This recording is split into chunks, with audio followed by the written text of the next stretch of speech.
नमस्कार, मैं अंजलि मिश्रा। स्वागत है आप सभी का द न्यूज में। आपको बता दें कि कपिल सिब्बल जो कि राज्यसभा सांसद है और बहुत ही वरिष्ठ वकील भी हैं और अब उनकी प्रतिक्रिया देखने के लिए मिल रही है।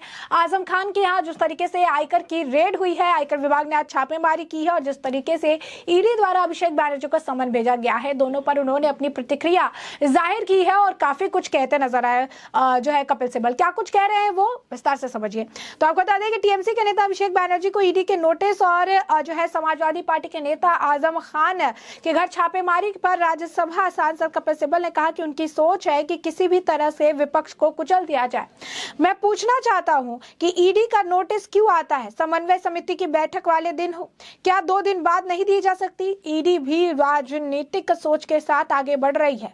घोसी हार गए हैं और आजम खान पर छापेमारी हुई। इनकी राजनीति है गिरफ्तार करना और एजेंसियों के माध्यम से लोगों को परेशान करना या लोगों को गिरफ्तार करना।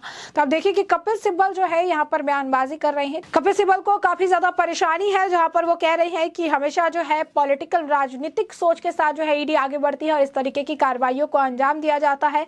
वो घोसी हार गए, इसकी वजह से जो है आजम खान के यहाँ पर रेड की गई है और ये जो है इनकी जो राजनीति है वो यही है कि केंद्रीय एजेंसियों का इस्तेमाल करके लोगों को गिरफ्तार करा दिया जाए। तो अगर आप देखेंगे तो कपिल सिब्बल द्वारा ये बयान दिया जा रहा है। कुछ लोग कह रहे हैं कि आखिर आपको विपक्षी गठबंधन INDIA मीटिंग की इतनी ज्यादा फिक्र क्यों है? आप तो पिछले वाले मीटिंग में तो आपको तो अंदर भी नहीं जाने दिया जा रहा था। आपके जाने से कांग्रेस बहुत ज्यादा नाराज भी थी और इसके बाद भी आपको विपक्षी गठबंधन की इतनी ज्यादा फिक्र है। बता दें आपको, कपिल सिब्बल जो है जब वो अचानक पहुंच गए थे तो कपिल सिब्बल को लेकर जो है विपक्षी गठबंधन की बैठक में जो है काफी हंगामा हुआ था। इसे लेकर जो है नाराजगी भी हुई थी, फोटो खिंचवाने में भी परेशानी नजर आ रही थी, लेकिन इसके बाद मामले को संभाला गया।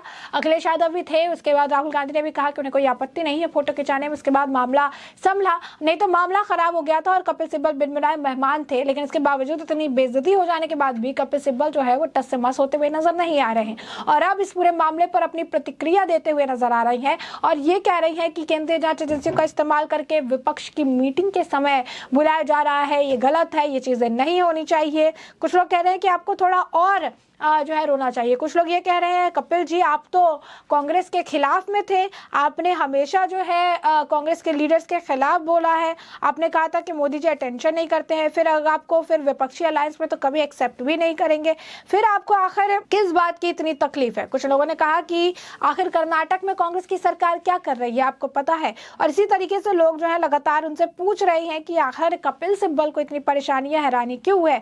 कपिल सिब्बल को इतनी ज्यादा अगर कहेंगे आप दुख क्यों है उसी कपिल सिब्बल को, जिससे आज पूछा भी नहीं जाता है। विपक्षी गठबंधन का वो पार्ट है, उस गठबंधन के लोग जो है उनके बारे में ना सोचते हैं, ना उन्हें पूछते हैं, ना उनसे कुछ जानना चाहते हैं।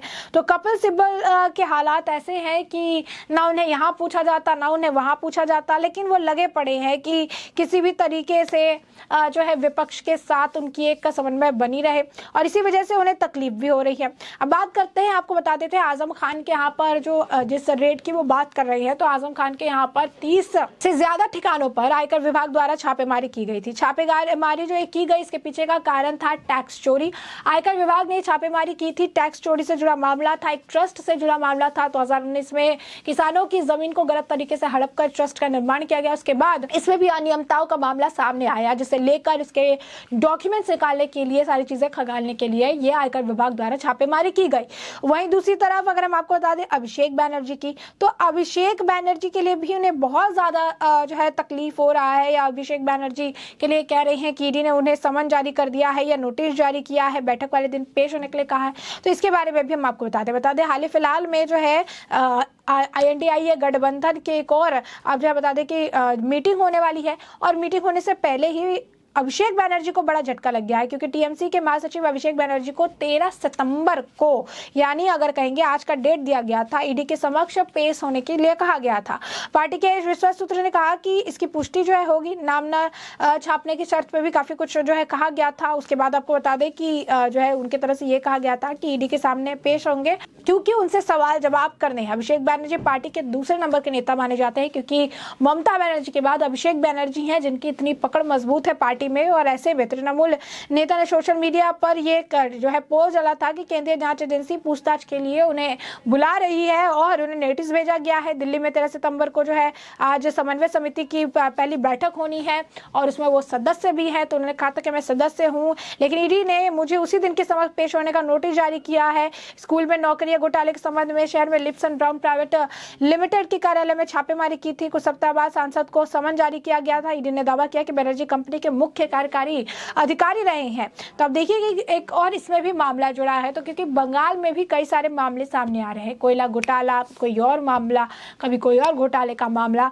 इसी तरीके से मामले सामने आते रहते। लेकिन कपिल सिब्बल जो कि आप कहिए जी जान से इनको डिफेंड करने का काम करते हैं, आर्टिकल 300 कह सकते हैं कि 370 को निरस्त करने के खिलाफ जो रहता है उसे लेकर भी सुप्रीम कोर्ट हो जाते हैं। वहां पर भी उन्हें अगर कहिएगा डांट डपट दिया जाता है। उसके बाद भी कपिल सिब्बल जो है विपक्ष का राग अलाप रही है। यही नहीं, G20 की जो है मैगजीन में मुगल बादशाह की जिस तरीके से तुलना हुई, जिस तरीके से मुगल जो है बादशाह की तारीफ हुई, तो उसे लेकर भी उन्हें तंज कर रहे हैं कि अकबर के धार्मिक भेदभाव से निपटने के लिए इस तरीके की चीजें जो है की जा रही है।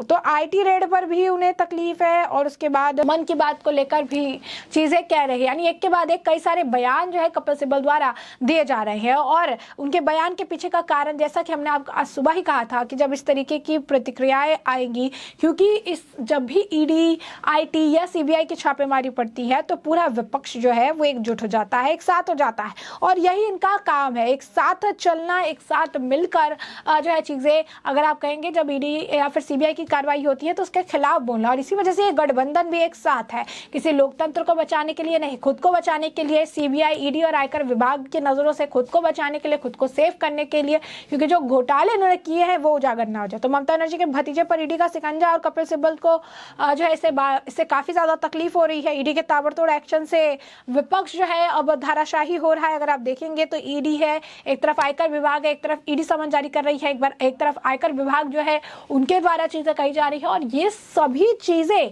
कपिल सिब्बल को चुभ रही है और इसी वजह से कपिल सिब्बल जो है इस तरीके की बयानबाजियां करने से पीछे नहीं हट रहे हैं और अपने तरफ से प्रतिक्रियाएं देते हुए भी नजर आ रहे हैं।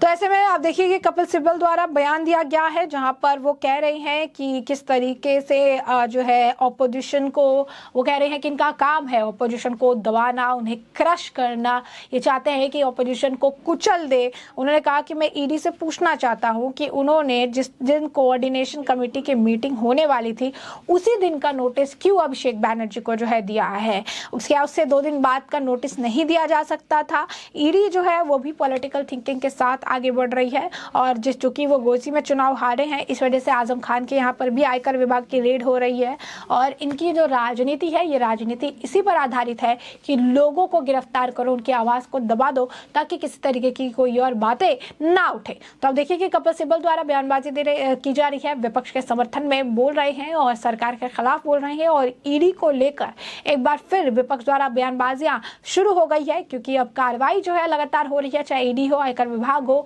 और अब इनके द्वारा एक तरफ कार्रवाई तो दूसरी तरफ बयानबाजियां भी शुरू हो चुके हैं और जोरों शोरों से की जा रही है। तो ऐसे में हमने आपको जो पूरा मामला है ये बड़े विस्तार से बताया है कि पूरा मामला क्या है, आखिर क्यों कपिल सिब्बल बौखलाए हुए नजर आए और एक तरफ ईडी की और आयकर विभाग की छापेमारियां चल रही है, समन जारी किया जा रहा है, ये उनकी बौखलाहट के पीछे का कारण है। क्या कुछ कहते नजर आए कपिल सिब्बल, इसके बारे में भी हमने आपको विस्तृत जानकारी दी है और अब इस पूरे मामले पर आपकी भी जो राय हो हमें कमेंट सेक्शन में कमेंट करके जरूर साझा करिएगा। धन्यवाद।